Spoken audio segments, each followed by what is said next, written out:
আরব সাগরের তীরে দাঁড়িয়ে রয়েছি, মুম্বাই।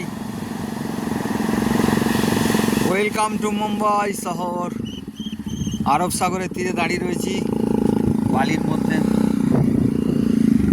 বালিতে তোমার নাম লিখে দেব, জলে ধুয়ে যাবে, জলে ধুয়ে যাবে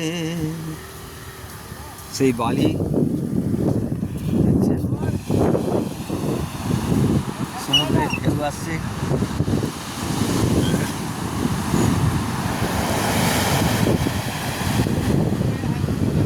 খুব মনোমুগ্ধকর পরিবেশ। এখানটা ভালো লাগছে, বেশ সুন্দর লাগছে। আপনারাও আসুন, সবাই একসঙ্গে মজা করি। ঠিক আছে বন্ধু, ফির মিলেঙ্গে।